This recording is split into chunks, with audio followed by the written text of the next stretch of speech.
हमारे साथ professor Vikram Allahabad university से हमारे साथ मौजूद हैं।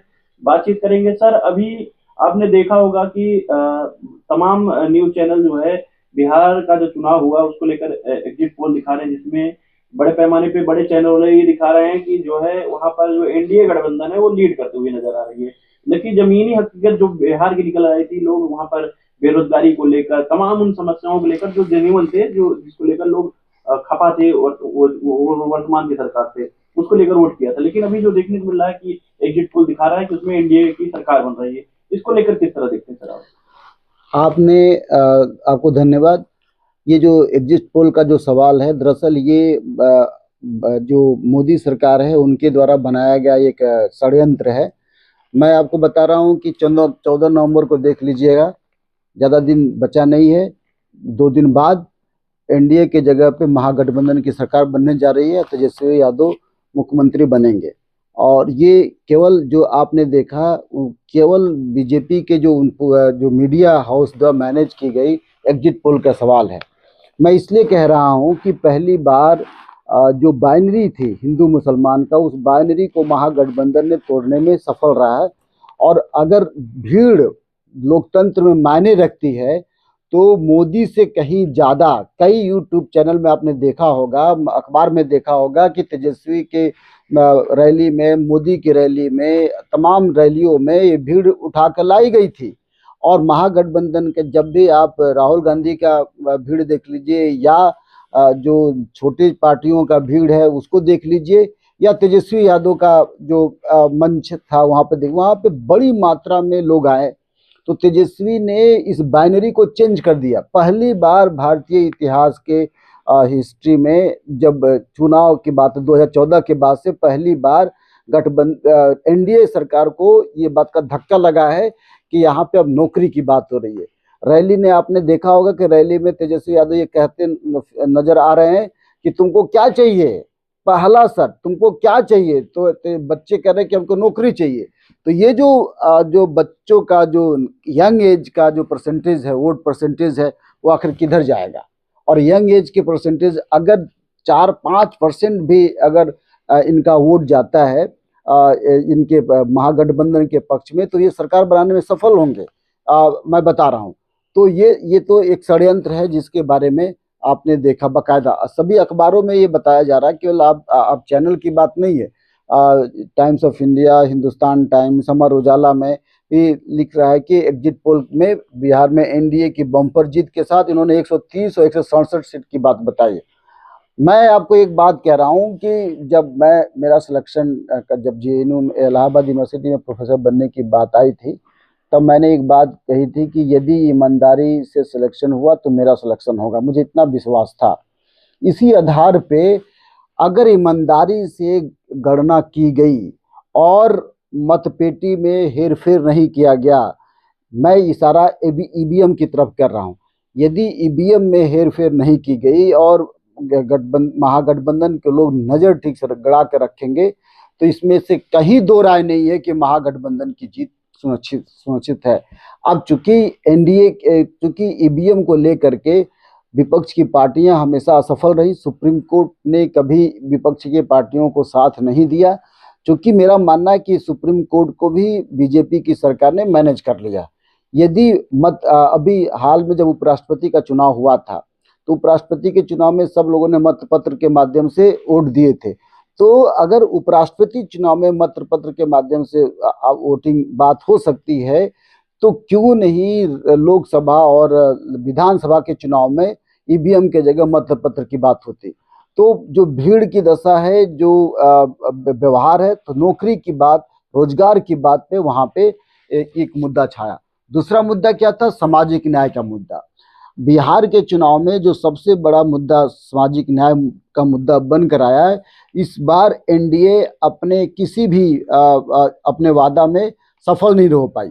अब एनडीए के पास कोई काट नहीं है कि हम सामाजिक न्याय को कैसे धार देंगे। अब सामाजिक न्याय के बारे में बोला गया, आप देखिए खेसारी लाल यादव का आप हर ट्वीट देख लीजिए। खेसारी लाल यादव की बातों से न तो मनोज तिवारी उनके सामने आ पाए, न ही रवि किशन सामने आ पाए, न ही उनके साथ के जो जो बॉलीवुड भोजपुरी इंडस्ट्री के स्टार थे। खेसारी लाल यादव ने क्या कहा कि ठीक है मंदिर हम जा सकते हैं, पर मंदिर से क्या हमारे बच्चे IAS PCS और अधिकारी बनेंगे? उनका कहना था कि नहीं। तो क्या कैसे बनेंगे अधिकारी? तो बोले कि स्कूल जाने से बनेंगे। यह बात बहुत अपीलिंग थी कि वहां पे सभी लोग सभी तमाम लोग खेसारी लाल यादव के साथ। और मैं तो कह रहा हूँ कि खेसारी लाल यादव को आप मान लीजिए कोई जीता हुआ स्टार है, वो जीत रहा है, ऐसा नहीं है। तो खेसारी लाल यादव का जो बातें समझ में आया, केवल इसकी बातें नहीं थी। खेसारी लाल यादव पे उन्होंने कमेंट किया कि नचनिया को हम ला दिए। ये नचनिया वाला शब्द पूरा बिहार का एक मुद्दा बन गया था और कई दिनों तक नचनिया नचनिया चलता रहा। तो अगर हम खेसारी लाल यादव की बात करें तो ये बात सही है, पूरा बीजेपी नचनियों की पार्टी है। पूरे बीजेपी में नचनिया शुरू से आ रहे हैं। जब से बीजेपी की गठन हुआ तब से नचनिया नाच रहे हैं उसमें। और तब क्या बीजेपी दूध की धुली हो जाती है तब उनको नचनिया नहीं कहती है। अब खेसारी ये क्या नाम है आपका, निरहुआ है क्या है भाई, मनोज तिवारी शामिल हुए बहुत पहले से। और बड़े बड़े बॉलीवुड स्टार आपके हेमा मालिनी से लेके तमाम बड़े स्टार, मतलब मैं ये कह सकता हूँ कि शाहरुख खान, सलमान खान, तमाम खानों ने। मीडिया पे प्रश्न ये भी उठता है कि सर जैसे कि एग्जिट पोल का जो आंकड़े दिखा रहे हैं और दूसरी तरफ देखने को मिला कि एक्टर जो है धर्मेंद्र, उनकी डेथ नहीं हुई थी, उसको लेकर इंडिया टुडे हो या तमाम उन न्यूज चैनलों ने उनको मतलब मरा हुआ घोषित कर दिया। इसको लेकर उनकी विश्वसनीयता जो है लोगों में खत्म होती नजर आई, क्या कहेंगे आप? नहीं नहीं नहीं नहीं, आप देखिए ये इसके पीछे जो सबसे बड़ा रीजन है कि मीडिया ऐसा क्यों करना चाहती है। मीडिया पैसा बनाना चाहती है। ये मीडिया हाउस किसके हैं? ये बिग बिग बिजनेस मैन के हैं।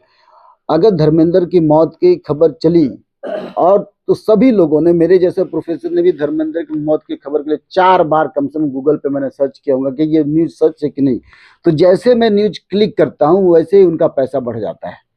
ये पैसा बढ़ाने की राजनीति है। इतना मूर्ख मीडिया नहीं है, अब ये समझिए। और मूर्ख उसके पीछे कौन शामिल है? पूंजीपति मीडिया हाउस है। पूरे मीडिया हाउस ने, उनको ईमानदारी से मतलब नहीं है। मीडिया को डॉक्टर बी आर अम्बेडकर ने लिखा कि जर्नलिज्म में ईमानदारी की जरूरत नहीं है। डॉक्टर बी आर अम्बेडकर ने, अगर आप 2 सेकंड की इजाजत दें तो डॉक्टर बी आर अम्बेडकर ने जर्नलिज्म के बारे में बहुत इंपॉर्टेंट बात कही है। चूंकि आपने ये सवाल पूछ लिया है इसलिए मुझे बताना जरूरी है कि डॉक्टर बी आर अम्बेडकर ने जर्नलिज्म के बारे में क्या कहा। और कोई ईमानदारी की जरूरत नहीं है, पैसे की जरूरत है। डॉक्टर बी आर अम्बेडकर ने देखिए लिखा है, journalism in India was once a profession. एक जमाने में जर्नलिज्म प्रोफेशन था। ये बात डॉक्टर बी आर अम्बेडकर की समय की बात हो रही है, यानी आज़ादी के पहले, आज़ादी के बाद के थोड़ी समय के लिए। It has now become a trade. अब ये व्यापार बन चुका है। ये जर्नलिज्म नहीं है, ये व्यापार बन चुका है। व्यापार किस लिए? जैसे मैंने क्लिक किया, जैसे लाइक किया, उनका पैसा बढ़ गया। अब बताइए, इनकी मौत की खबर ने पूरे अखिलेश यादव का ट्वीट आ गया, अरे राजनाथ सिंह का भी आ गया, राजनाथ सिंह, मुख्यमंत्री योगी आदित्यनाथ जी, सबका आ बड़े गया, बड़े। अब मुख्यमंत्री योगी आदित्यनाथ के कितने फॉलोअर्स हैं, राजनाथ सिंह के कितने फॉलोअर्स हैं। इसने क्या किया, टीआरपी को बढ़ा दिया तेजी से। बाद में डिक्लाइन हुआ कि नहीं हुआ। तो मैं कह रहा हूं कि ये doctor B R Ambedkar quote करना जरूरी है कि कैसे ये ट्रेड है। It has now become a trade. It has no more moral function than the manufacture of soap. अब ये मोरल है ही नहीं। अब जैसे कि अब साबुन बनाते हैं ना, उस तरह का हो गया। It does not regard self as a responsible adviser to the public. अब मीडिया अपने आप को रिस्पॉन्सिबल एडवाइजर मानती ही नहीं है कि हम पब्लिक को बनाएं। To give the news uncolored by any motive, to present a certain view of public policy which it believes to be a good for the good of the community। अब ये मानती नहीं है कि हमको मीडिया, हमको आम लोगों के लिए अच्छी बात करना चाहिए। To correct, to chastise without fear of all those, no matter how high, who have chosen a wrong or a barren path, is not regarded by journalism in India its first or foremost duty। अब journalism, मैंने कहने का मतलब कि journalism जो है अब ईमानदारी की बातें नहीं रहेगी, केवल ये ट्रेड की बात रह गई है। तो डॉक्टर बी आर अम्बेडकर ने ये बहुत पहले ही वार्न कर दिया था कि मीडिया यहाँ पे ट्रेड है। तो ये जो पोल बाउंड बिहार के जो उन्होंने एग्जिट पोल दिया, ये कोई भी ईमानदारी नहीं है।